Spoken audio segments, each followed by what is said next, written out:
সাংঘাতিক খারাপ অবস্থা। কবে যে পৃথিবী শান্ত হবে এই সময়, মানে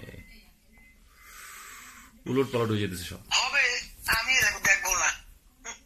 না এসব কথা বলেন না, কি করেন না, আমরা আরো কিছুদিন বাঁচবো দাদা। এখনো আমরা ইনশাল্লাহ সবাই মিলে উলাইন নিয়ে যাবো। চাচা আপনি কি করেন? আমরা আমরা কইলে হইব নাকি? আমরা বাঁচবো, আবার উলে নিয়ে যাবো ইনশাল্লাহ। উলাইন নিয়ে যাবো, ওখানে গিয়ে ডাবের পানি খামো। হ্যাঁ, আমারও ইচ্ছা আছে শেষবারের মতো যাবো।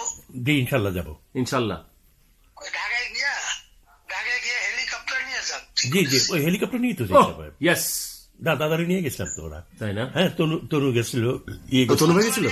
আমার কি, হুম হুম, তুমি তো নিয়ে গেলে একবার হেলিকপ্টারে, তাই না? জি জি জি, আমি নিয়ে গেলাম না। হেলিকপ্টার ছাড়া তো হাঁটতে পারি না, যেতেও পারবো না। ইনশাল্লাহ। খারাপ লাগে যখন দেখি দিঘিটা মেঘনা নদীর সঙ্গে মিলিয়ে গেছে। একদম, আমি ওই যে সেদিন গুগল ম্যাপে দেখলাম, না না, দেরি আছে, একদম মিশে নাই একটু। আরে না, অনেক দূরে আছে। হ্যাঁ? অনেক দূরে মানে কি, এখনো তোমার ধরো কোয়ার্টার মাইল।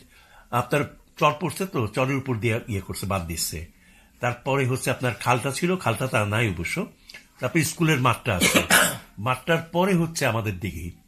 তো দিঘির কিছু অংশ ভরাট করতে হয়েছিল, কারণ পানি যদি দিঘিটা যদি পায় মেঘনা, তো পানিটা কি প্রথম আক্রমণ করবে। ওই জন্য বোর্ডের ইয়েতে আমরা নিজেদের পয়সায় করছি তো, এটা দিঘিটা ভরাট করতে হয়েছে, কিছু অংশ আমাদের পয়সা করতে হয়েছে। গভর্নমেন্টও দিচ্ছে কিছু, আমরাও দিচ্ছি কিছু কমপ্লেন।